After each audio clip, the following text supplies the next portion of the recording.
Good morning. My name is Rabbi Chaim Beliak. I'm the Executive Director of Friends of Jewish Renewal in Poland. And today we're coming to you with our continuing series entitled Freighted Legacies. This is a series that has helped us to explore some of the historical, cultural, and social issues related to the questions around Jewish life in Poland, and more recently, not only in Poland, but also further east in Ukraine and in Central Europe in general. We have a very special program that I'll be introducing in just a moment. This is now over a dozen programs that we have presented, and this is our first panel discussion that is entitled In the Matter of Ukraine. The members of our panel today will be introduced, but first a few technical things to allow you to participate effectively with us. I call everybody's attention to the fact that we have at the bottom of the Zoom a icon entitled Interpretation. And I'd ask you to turn to that icon and choose the language that you would like to listen to. This panel is being interpreted into Polish, which happens every time that we have a seminar. But in addition, it's being interpreted into Ukrainian. Zoom does not have an icon for Ukrainian. So we're calling Ukrainian for purposes of today's Zoom Georgian. So if you're listening in the Georgian language, please choose that or the Polish language. We're pleased to have Ivan Szmatko, graduate student at the University of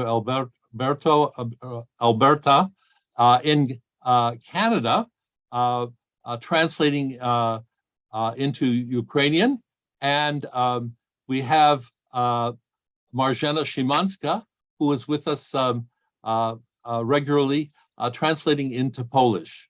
At this time, I'd like to introduce our panelists and welcome them. And we have a plan to include a word from Poland.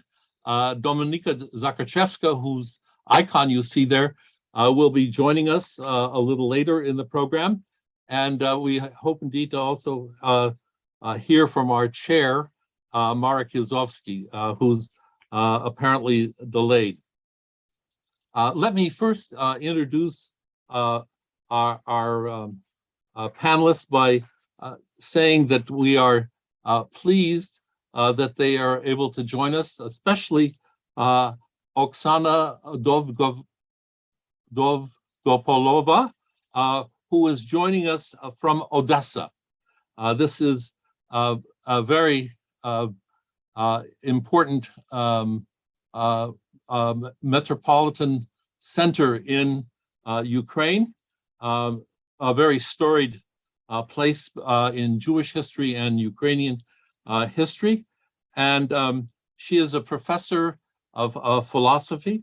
I did a quick calculation, and you should know that she's a very smart academic, having completed her Doctor Habilis, which is beyond what we call the doctorate in Western universities, which is was completed several years ago.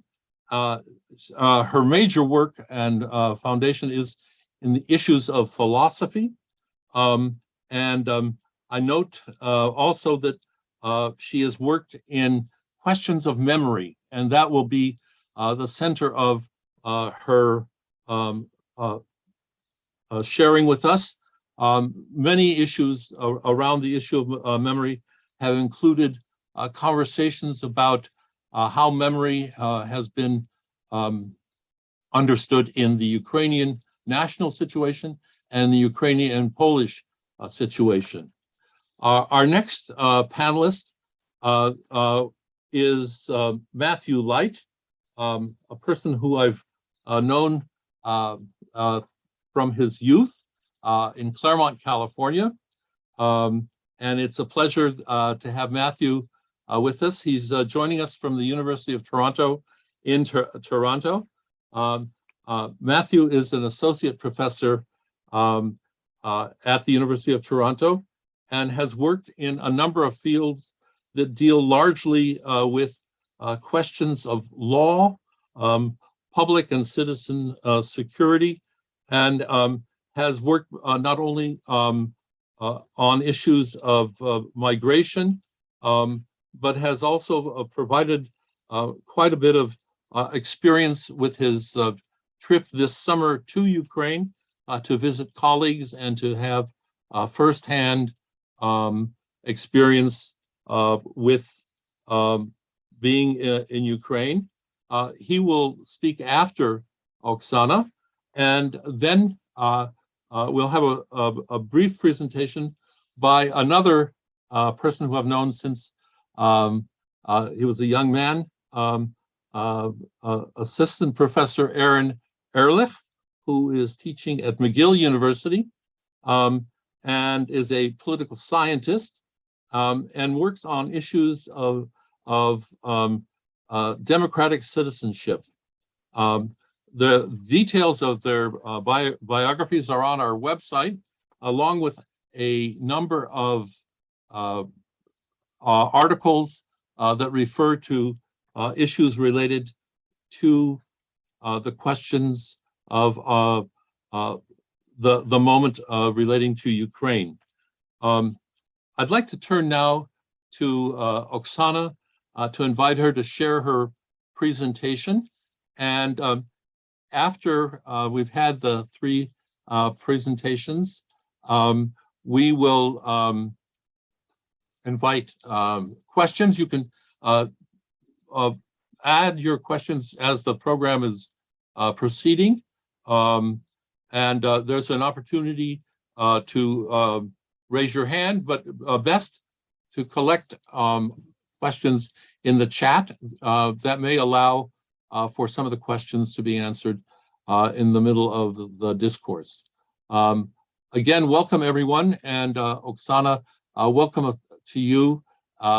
Please, the floor is yours. Thank you very much. Thank you, Chaim. Thank you, organizers, for this invitation, because it's very important now in the situation of full invasion of Russia to share our experiences and to share our vision of the relations of the past and the future.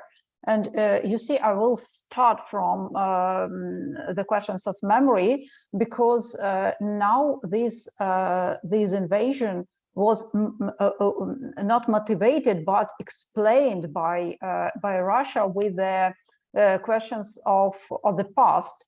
And President Putin explained that Ukraine is a fake state, and it was invented by Lenin or somebody, and it had no right for existence.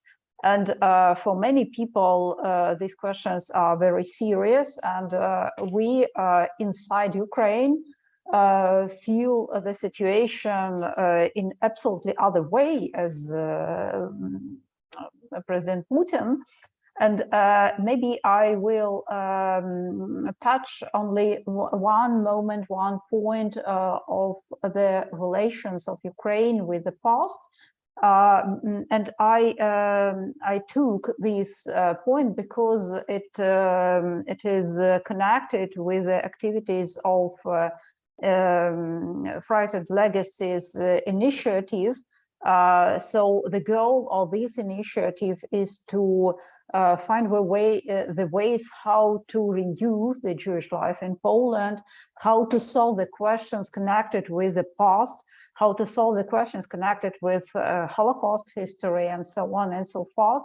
So we in Ukraine have many similar questions and but in some way we are differ very much. And I will show only one point, one place of memory in Ukraine, which is which creates the optics of contemporary situation and the optics of Ukrainian nation's existence. So I will share my my screen if I can. Yes, I can. And I will focus my attention on this memory of Babin Yar tragedy. I'm sure you know that one of the most dreadful places of Holocaust in Ukraine is Babin Yar in Kiev, where in September, in the late September 1941, more than 30,000 of Kiev Jews were killed.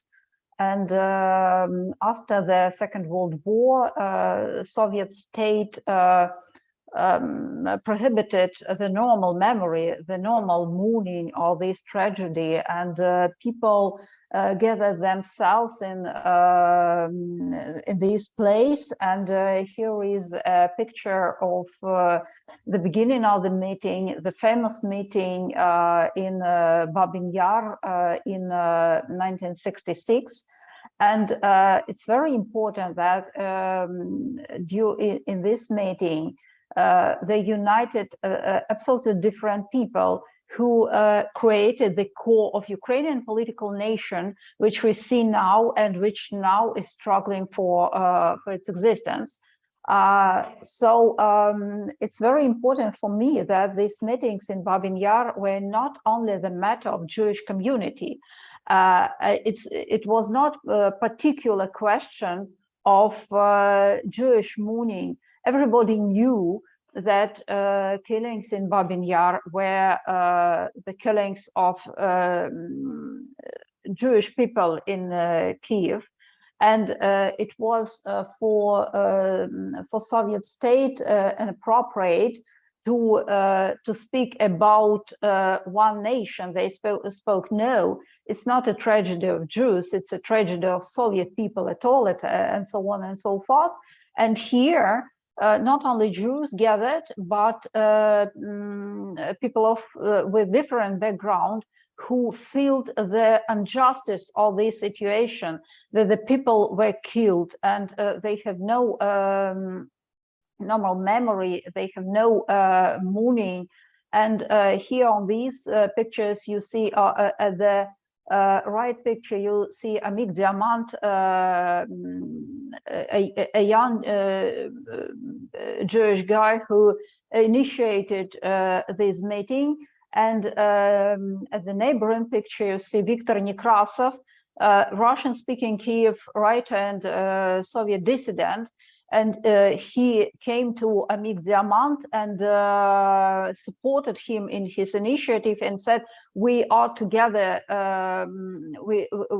we need to unite and to force Soviet state to create a memorial here.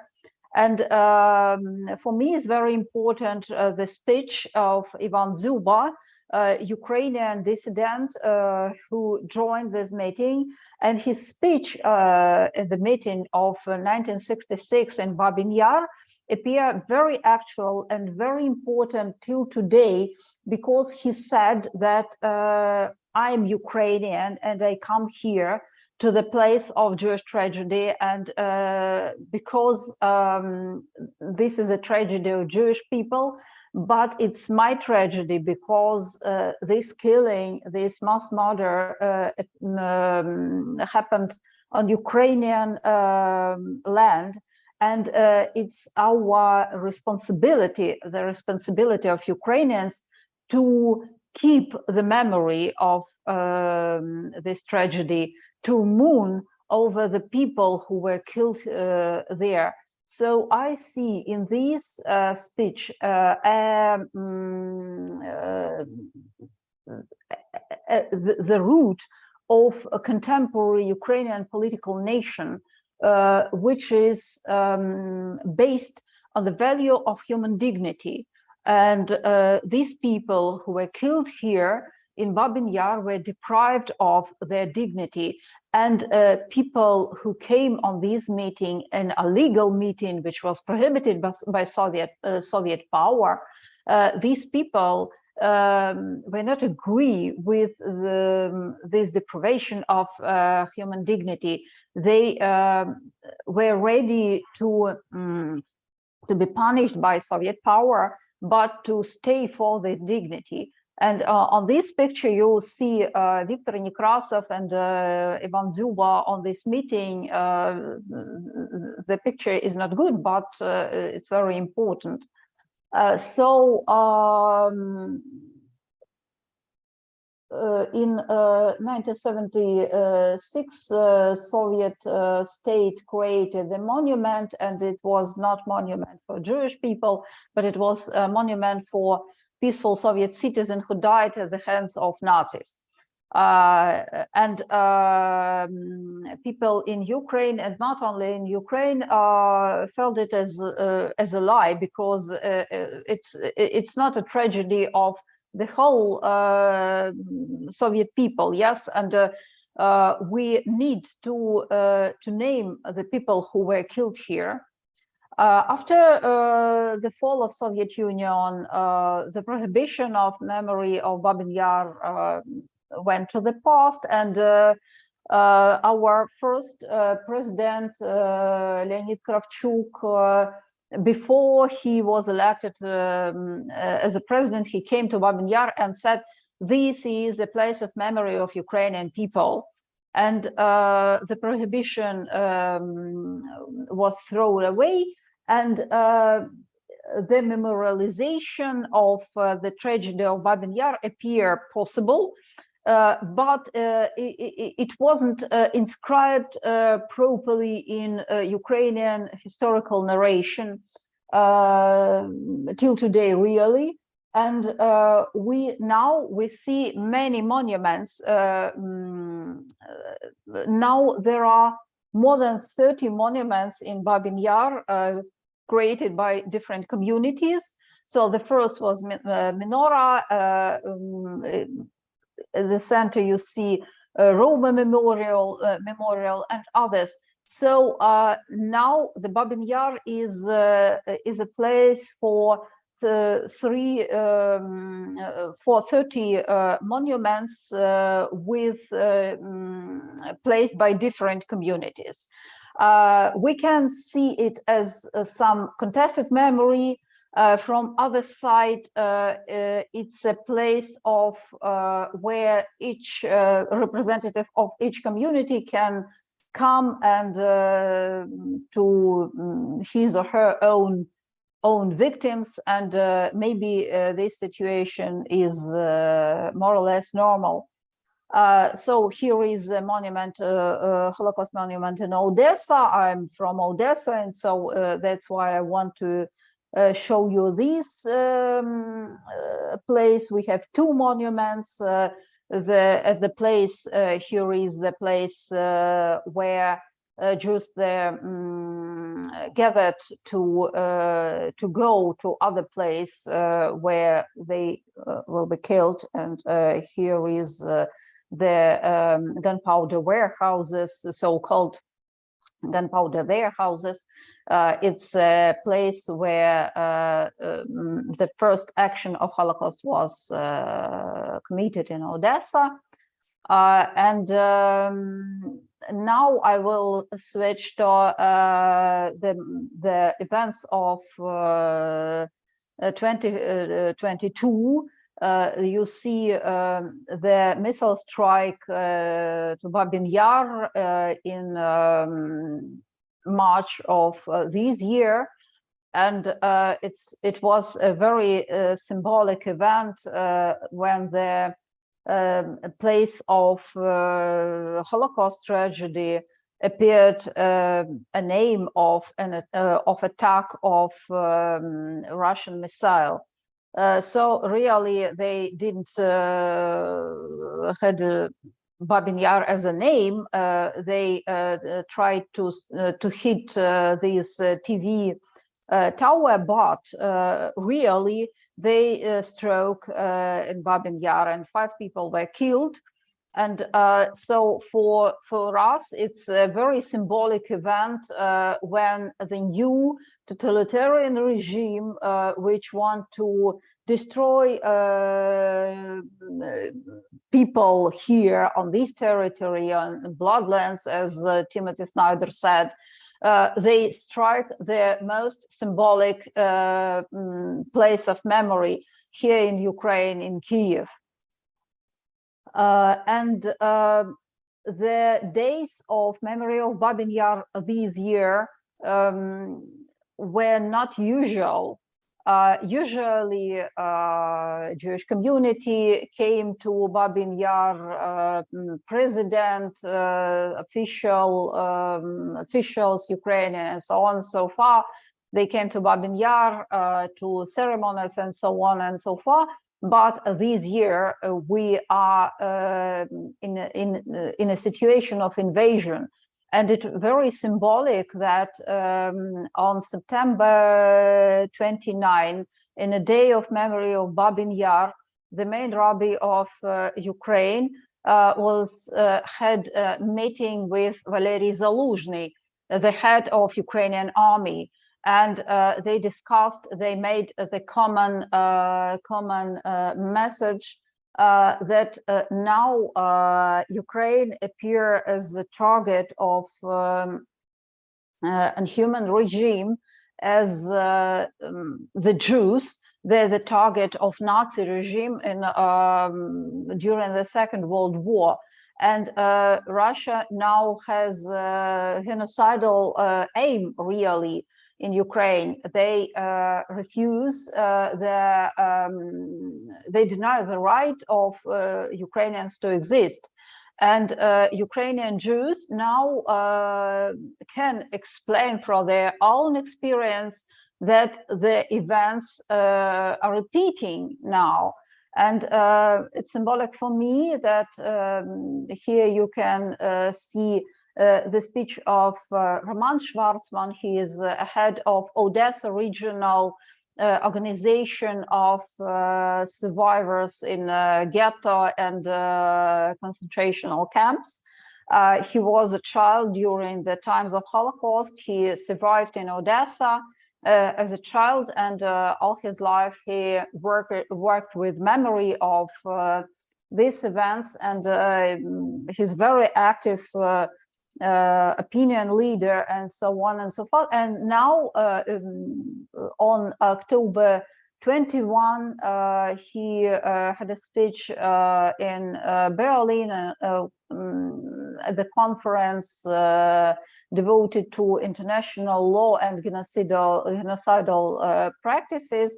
And he said that during the Second World War, Nazis wanted to kill me as a Jew, and now Russians want to kill me as Ukrainian. And so this connection of our memory, our present day, and our future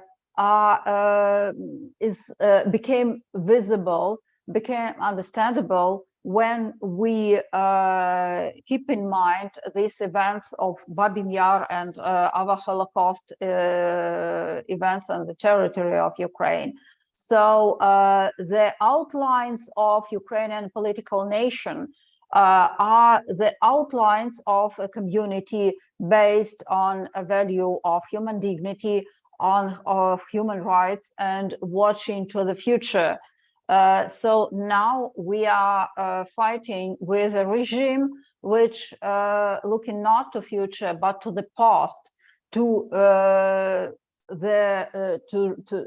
Their aim is to renew the corpse of the state which does not exist now, the Soviet Union, and to turn history back.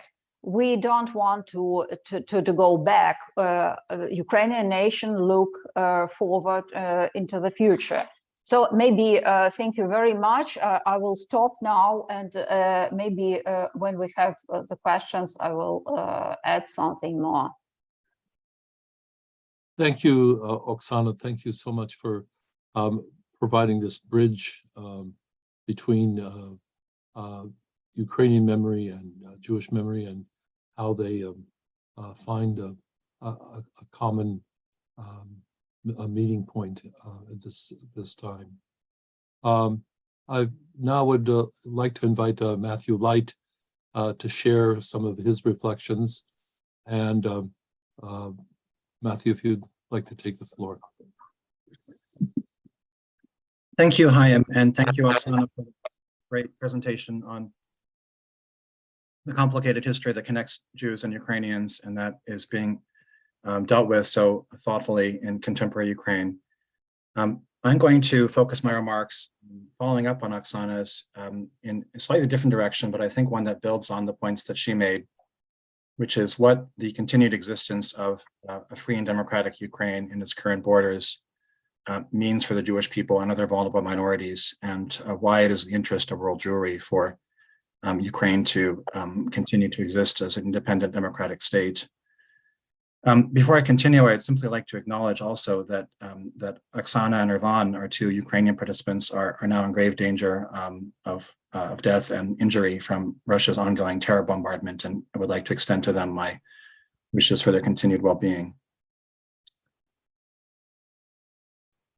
So I'm going to open by sharing with you a few incidents from my experiences as a post-Soviet researcher about what some events that have caught in my memory regarding the stakes of this conflict for world Jewry. So forgive me if these seem to be not necessarily closely connected at the outset. I will explain in a moment why I think they are actually connected.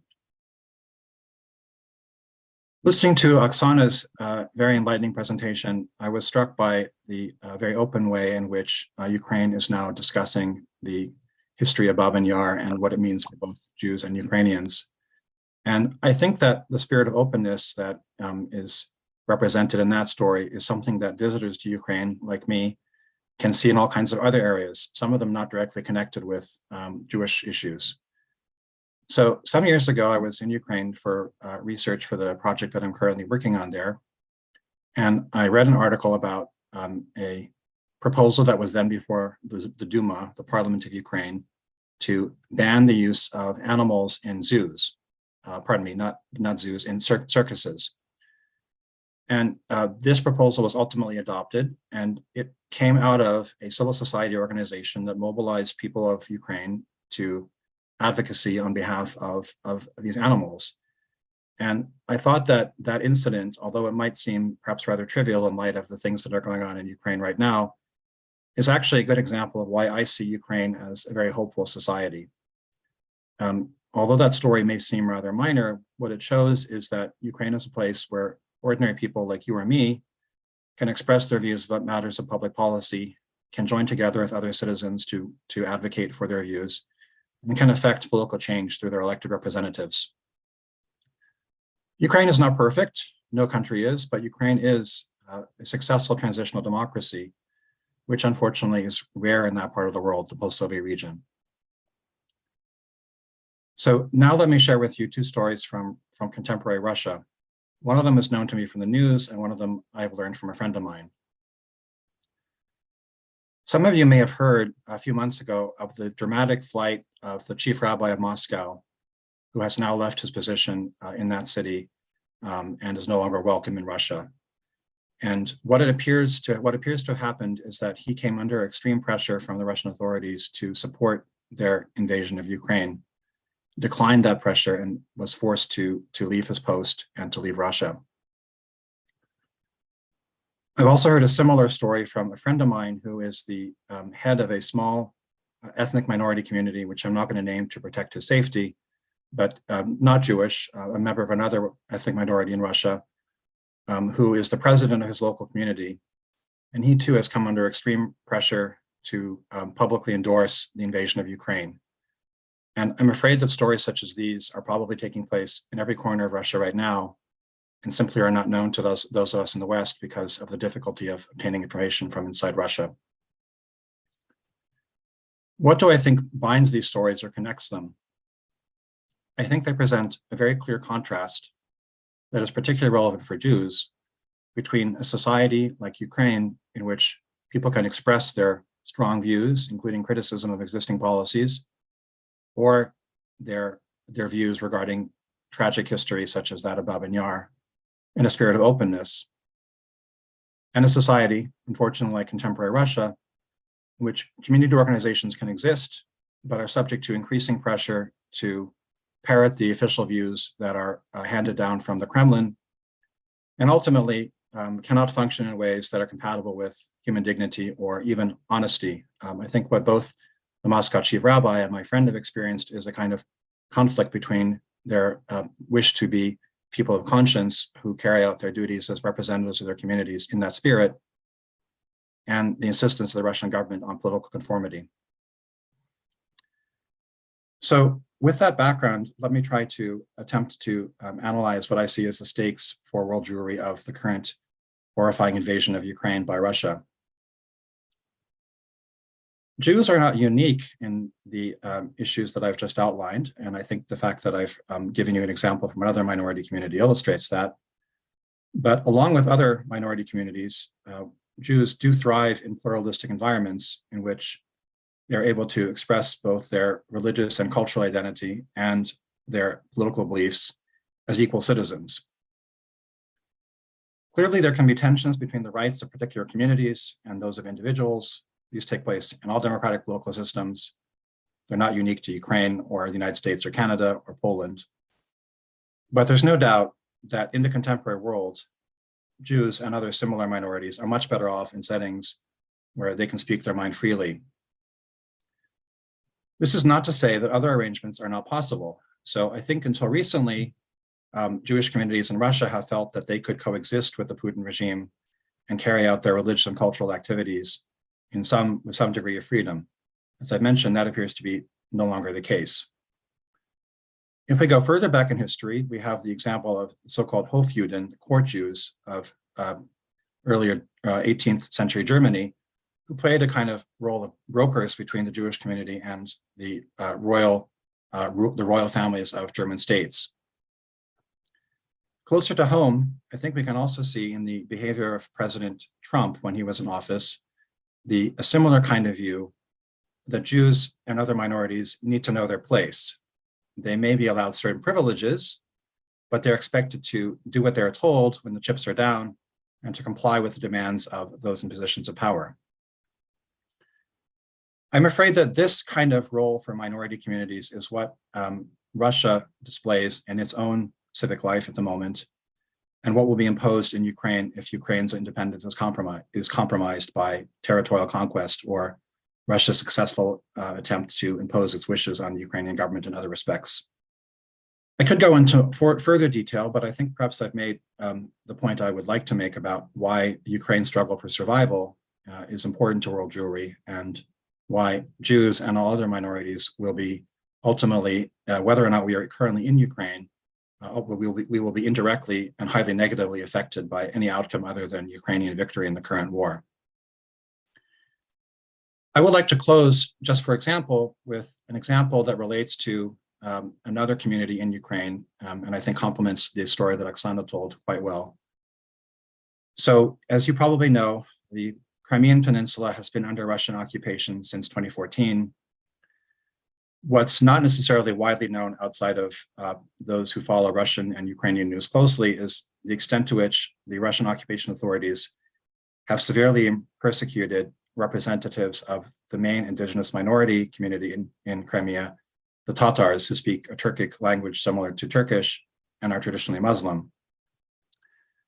Crimea itself, which I've never had the pleasure of visiting, but hope to in the future when it is again under Ukrainian sovereignty, has a very rich history in which Jews too played a part. There were a variety of Jewish communities that have historically occupied that space, sadly not so much anymore since the Holocaust.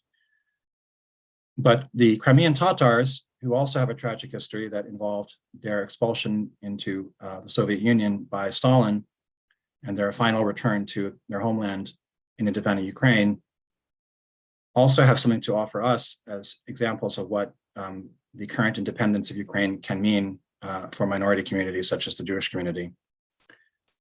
Just yesterday, I read and was very happy to see that there is now a bill before the Rada, the parliament, that will enshrine the rights of the Tatar language and create a special government program to be implemented to preserve it and allow it to flourish in the context of an independent Ukraine. And this really moved me because it's the kind of thing that only a democratic society can do in the context of a minority community. So it's tragic for the people of Ukraine, all of them, both those who are Tatars, Jews, and everyone else, that their country is currently beset by Russian invasion. But there is a real possibility for Ukraine to continue the kind of historical dialogue that Oksana mentioned with its Jewish and other minorities, and to be a place where Jewish cultural and religious life can flourish. But that possibly only exists only when Ukraine can continue as the independent democracy that it is now. Thank you. Thank you, Matthew. I appreciate very much your expression of important sentiment and concerns. I'm going to invite our panelists to be aware that Aaron unfortunately has had to drop out. His family is ill with COVID, and earlier we saw him trying to manage children and so forth. We wish him well, and we hope that people will feel better soon. It's clear that we're not through the issues of COVID. I would like to take the initiative of the chair to share an article of his, and it raises a question that brings us into some of the issues that we as people in the West at least are trying to understand. In Aaron's work, he has attempted to help us understand some of the struggles that of interpretation, and I'm not sure that our chat is able to share completely with the entire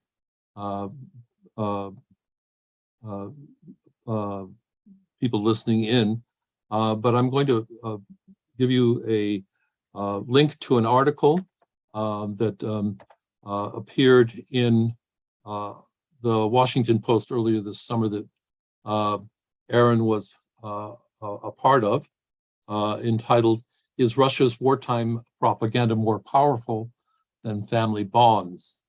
And this goes to the work that Aaron and people in his general work have been doing around how do we understand the fact that in this conflict, there are many Ukrainians living in Russia who have family connections in Ukraine, and how that is impacting how they're understanding what is going on in Ukraine itself.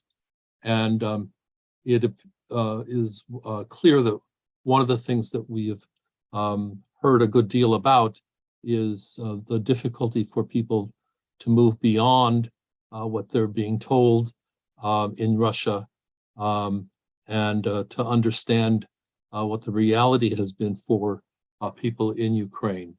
And I'd like to invite our panelists, Oksana and Matthew, to share their impression of what's going on. Have this question of what Russians are understanding about things changed now that there's been, in the last couple of weeks, this mobilization and this attempt to bring untrained recruits into battle, and the threats of nuclear weapons brought a realization on the part of not only Ukrainians in Russia, but also Russians that the propaganda and the lies that have been promulgated. So I'm asking that as a question, and maybe we can have your reflections. Who will start? Maybe I will start and share some of my thoughts. From the very beginning, I'm very grateful for Matthew for fixing these moments of development of Ukrainian society connected with relation to animals. So really, this is it's a step out of Chaim's question, but I will reflect slightly. So the situation of war, the situation of invasion reveals the deep connection of Ukrainians with the animals who live together with us. And many people refuse to evacuate because they said, "I have my animals. I can't go without them." And I will, for a moment, I will share my screen, because when I listened Matthew, I found this picture which was very famous in Ukraine. It's a girl from Irpin, from the city which was cruelly attacked by Russian troops. And this girl is she worked in oh my God, I had forget the word for the place where homeless animals are gathered. So you understand me. And these dogs are not healthy. And this girl worked with these dogs. There are 22 dogs. The dogs help her to help other animals, and they went out of Irpin. She didn't left them in a danger, and with the danger for her life, her own life, she saved these ill dogs, these ill animals, and it's a very symbolic for this invasion. So going back to the question about propaganda and the relations between Ukrainians who live in Russia and us, really, now I have no relations with my relatives in Russia, because they are so frightened. They are afraid to call, to name the situation as it is. They are afraid, even in private conversation, to speak about the war.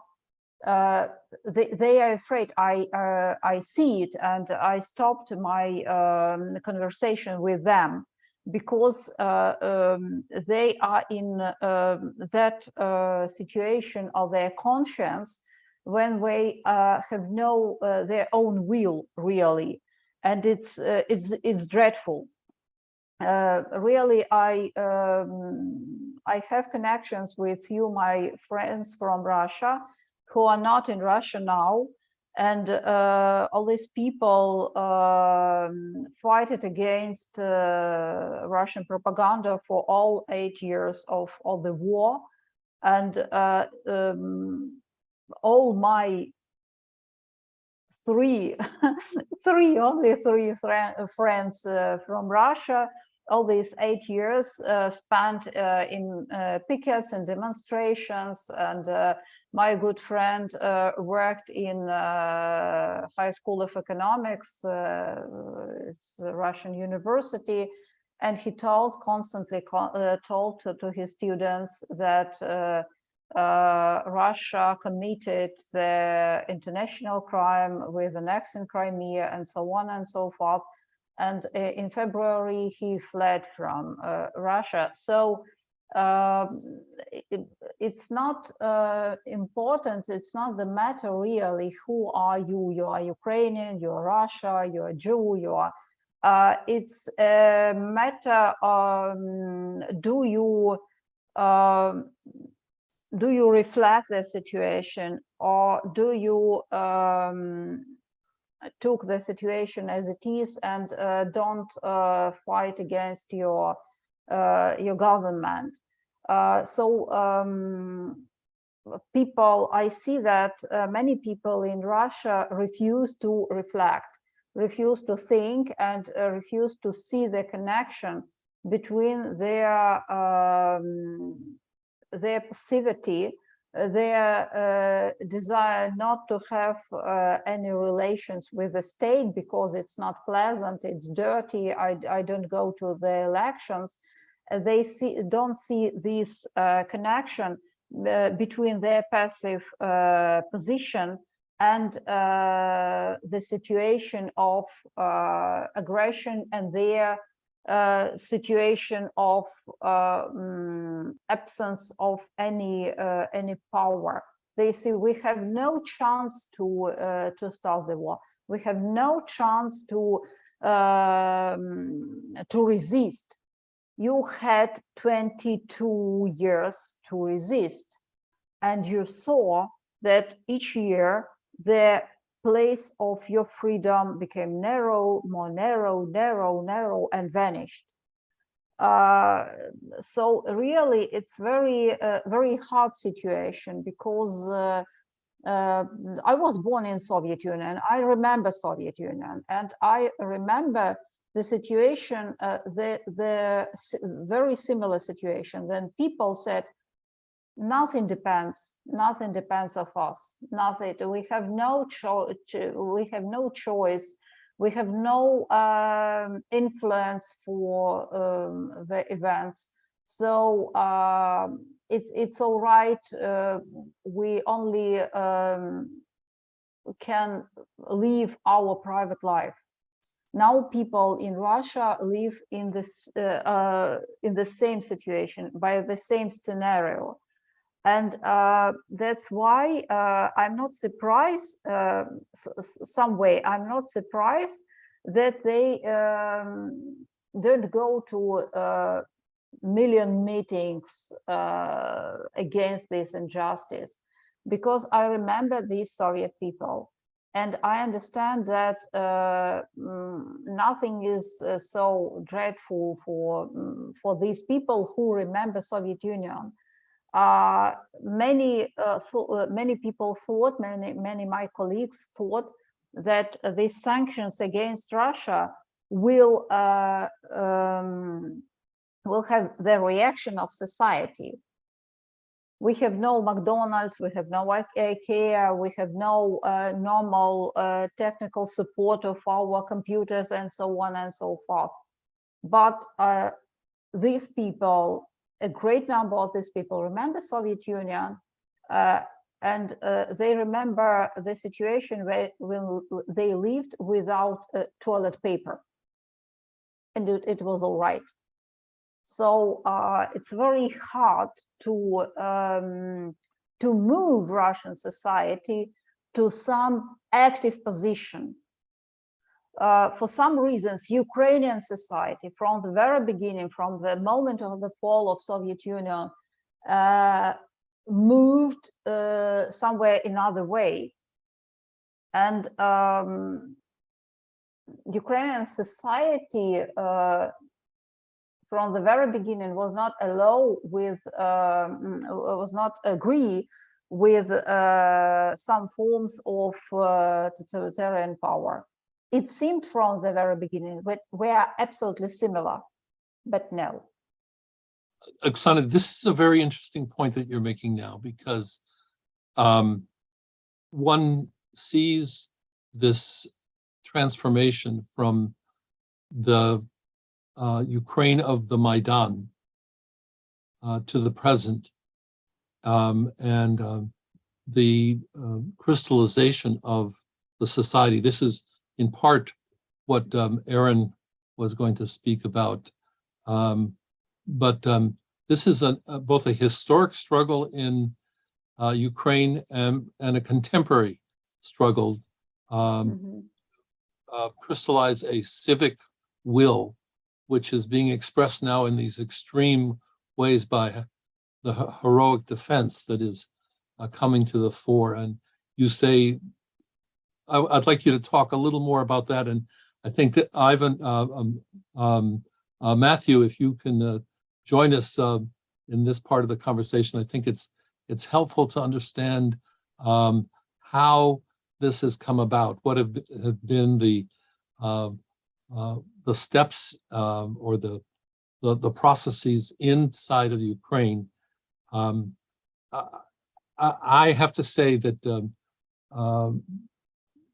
as someone who has been involved with Poland, this has also manifested itself in some ways in Poland as well by the tremendous expression of hospitality by Poles, especially in the initial moment of welcoming millions of people, and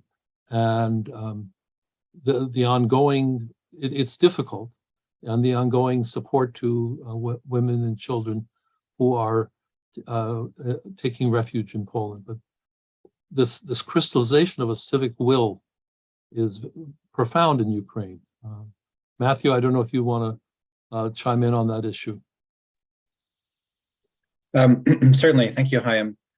I do feel a little bit awkward about commenting on Ukrainian politics when there's a Ukrainian on the panel, but I am familiar with Ukraine's political history, and mainly through the research of other colleagues in the social sciences, can say a few words about how it has become the robust, if fractious democracy that it is today. I think something that strikes people when they visit both Ukraine and Russia is the extent to which in Russian society, discussions of politics have retreated back to where they were in the Soviet period. So sort of into the kitchen, as people used to say. And that is very much not the case in Ukraine. Every time I've gone there, and I've been going there regularly for some years now, I've been struck by, for example, very large protests that one sees in public areas, including in Kiev, including near the parliament. Protests that are much larger than we normally see in the United States and Canada, that often involve significant disruption to traffic. And I've been struck by the way in which the Ukrainian police have adopted a very tolerant attitude toward these protests and basically allowed citizens to have a lot of rein in expressing their views in public, as we would expect in a democracy. It's really remarkable to see this, and it's just such a contrast with other parts of the region.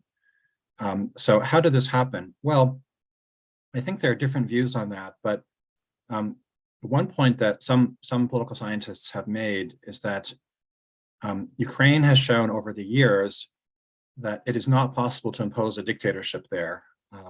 And there are different reasons for that. But one is that perhaps unlike Russian society, Ukrainian society is quite regionally and in other ways fractured. And that might sound like a negative thing, but it's actually a good thing in certain respects, and particularly for democracy. So there's never been a moment when it was possible for any Ukrainian political figure to sort of establish himself or herself, but they're mainly men, as a kind of authoritarian ruler and create a kind of Putin-like regime.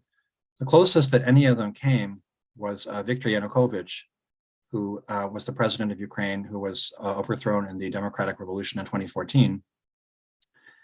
And he really sought to create, for the first time in Ukraine, a kind of centralized dictatorship around him and his party.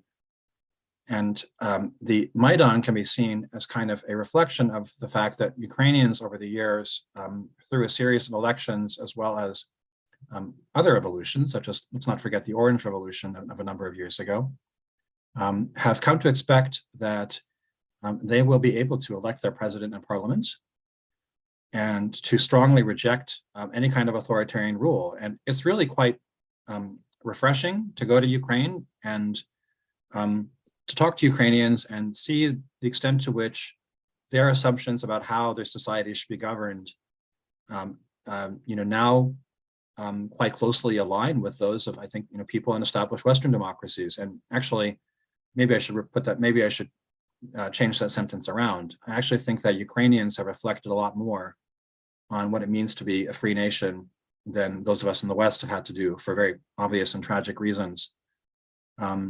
So in the current war, the current all-out invasion, Putin and the Russian government seem to have been very surprised that in a lot of areas of eastern Ukraine that they occupied, that not only did the population not support them, as they expected, and not only, but the population actually actively came out into the streets to say, we don't want Russian rule. And really, they shouldn't have been surprised by that, because public opinion surveys in Ukraine over many years have shown that there is no desire for Russian rule, and that there is strong disapproval of what Russia offers as a state. And anecdotally, somebody who's been to Ukraine a number of times, I've seen a kind of, I think one could say evolution, or perhaps a kind of gelling of Ukrainians' consciousness, political consciousness, around the idea that their path as a country is toward established democracy and integration with Europe, and that Russia is not a model for development that they want to pursue, that Russia is a corrupt authoritarian state in which power is held by Putin and his cronies, which the economy is stagnating under years of mismanagement, and the fruits of that economy are handed out to a small number of people who are connected to the regime. That's not to say that Ukraine doesn't have its problems, but I think the people of Ukraine are quite clear that they do not wish to live under this regime. They have seen the alternative and they like it better. So I think that, in a nutshell, would be my answer to your question. Oksana, and the way I cut you off to bring Matthew in, but I'm wondering if you have a comment about what Matthew has just said.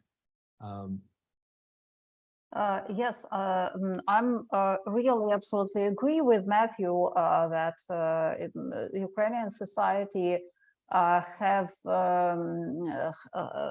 such moments which creates problems and create the strongness of this society. The society is regionally divided with different values, with different narratives, with different, and in this multiplicity, we exist as a commonly growing and communicating society, and each attempt to create some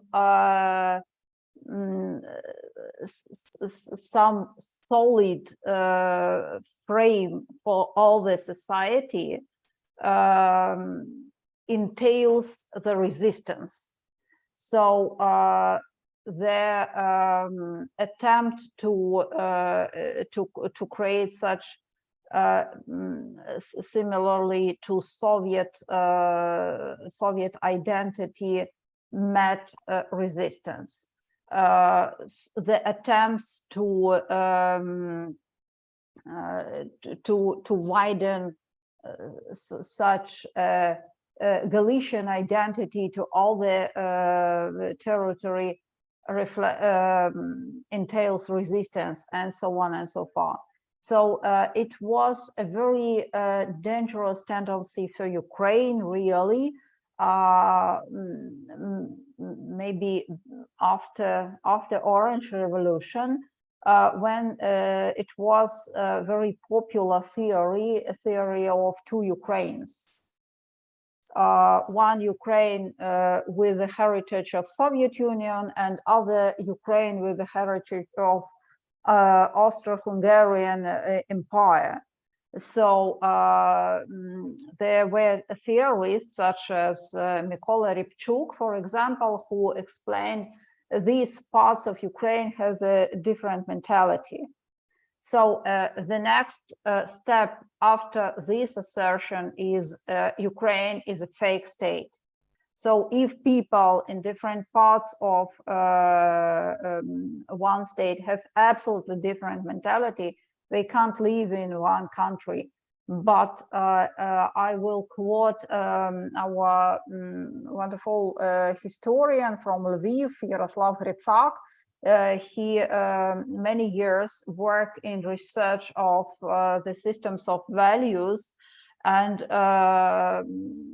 the group in which he participated, this research and group studying values, revealed that the values of Ukrainian society are more similar when it's seen from outside.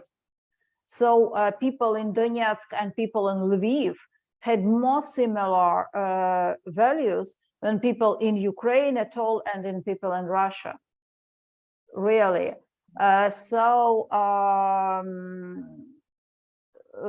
Ukrainian society is ready to resist constantly.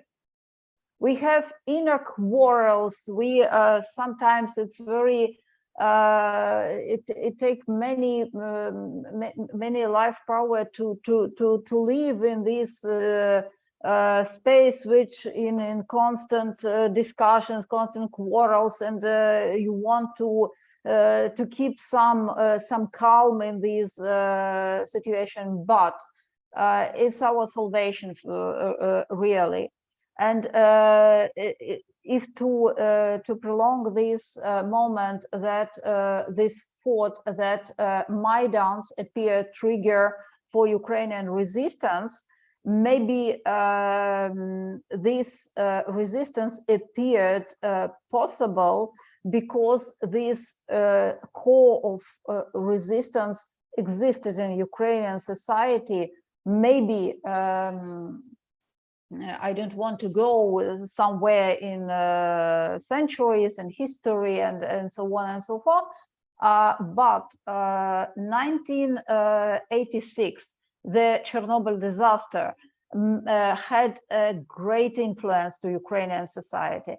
And really, after Chernobyl disaster, Ukrainian society felt itself as Ukrainian society, which is absolutely other from Soviet society.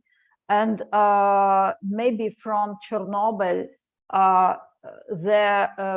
so Chernobyl launched the processes of creation of political parties in Ukraine. So the political movements which grew into political parties started with Chernobyl. And it's a difference of Ukrainian society from society of Belarus and society of Russia, because the results of Chernobyl were absolutely different for all these societies which were harmed with these disaster years. So maybe from the very even before the crash of Soviet Union, before the fall of Soviet Union, Ukrainian society formed as something different. Maybe it was not so visible from outside, but inside we have such such movements. And maybe one more thing, many Ukrainians agree with the assertion that in 1991, in Ukrainian independence was a present for Ukraine. Ukraine was not deserve this independence. And even before the war, before the wide-scale invasion, some people said, we don't need the war, but we didn't deserve our freedom, we didn't deserve our independence. And I felt that this thought is not right. Something wrong is in this thought. Ukrainian don't get its independence as a present from Russia. for example, as they want to say, we presented you your freedom and we can take it ahead.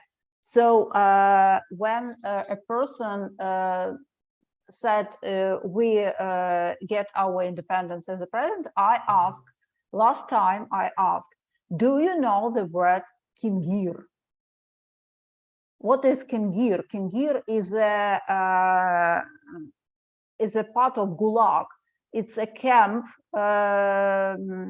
It's a camp at the territory of Kazakhstan, and in Kingir, it was after the Second World War, and in Kingir there was the greatest rebellion of prisoners immediately after the Stalin's death. And the historians of political repressions in Soviet Union says that Kingir rebellion broke the Gulag system. But Ukrainians now don't remember this rebellion. And it's a victory of KGB because they closed this memory. And it's important for us now to renew this memory and insert it in our national memory. Maybe. I must say, Oksana and Matthew, that I appreciate very much your taking up the mantle of asking and responding to these questions. I see that Aaron's computer is still on, and I'm just going to pause for a moment to see if perhaps he may have been listening in to see if he can join us, and if so, for him to unmute. But I'm also wanting to bring our discussion to a conclusion by saying that we are going to be involved in thinking about Poland, Ukraine,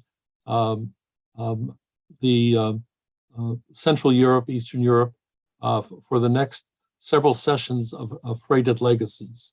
And I appreciate very much the contributions of Oksana, Matthew, and Aaron. I refer to our website, Jewish Renewal in Poland, where there are some essays by people who participated.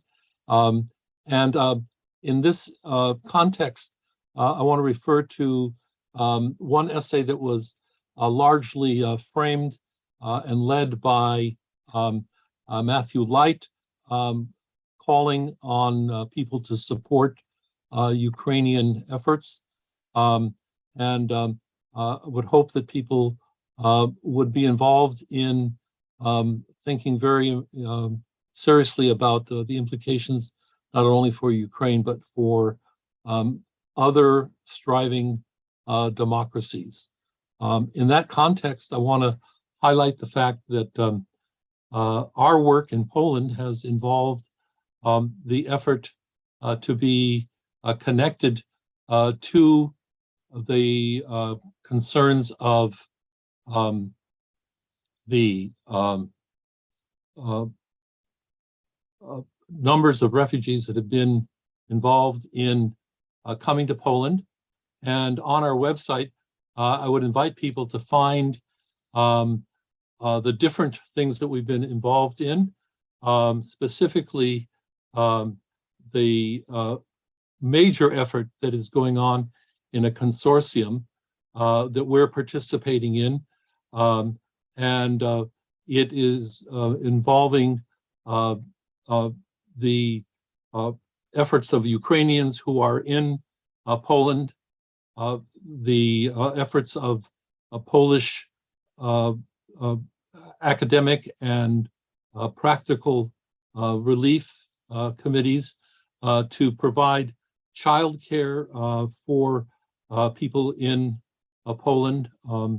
And I would invite you to look at this report by Jonathan Mills, who is one of the founders of Beit Polska, and who has been leading this. Would also refer to other things that are going on, but we are continuing to be involved in this effort. And I'm going to just very quickly take you to our donation page, where you will be able to see that if you look at this, there is a specific place for you to donate to what we call the Korchak Children's Fund, with those funds going to the child care efforts. There are some 80 child care centers around Poland in which we have participated in providing child care in various cities in Poland. The video that was just up tells the very inspiring story of how those have come together. And you will also see that there's a possibility of contributing to a progressive congregation in Lviv called Teva, which means ark, like the ark from this week's Torah portion. The congregation there has kept its kitchen and its synagogue open and been providing food for people to eat when they come, and they've been mobilized in providing bags of food for people that are just passing through. And we've been involved with supporting their activities. Freighted Legacies is a program of Friends of Jewish Renewal in Poland. And I do want to refer you to the fact that we also need to be supported. And so there's also a place if you'd like to make a donation to the general fund for our future. I want to call to your attention that we will be hosting a program which will keep us in Ukraine next week, next time on November 13th. It'll be led by Karen Goodman. It's entitled Dybbuk Remix, Dancing Between Worlds. It will be a reference to the work of Shmuel Ansky, who spent in the period just before World War I and after World War I collecting stories and folk tales.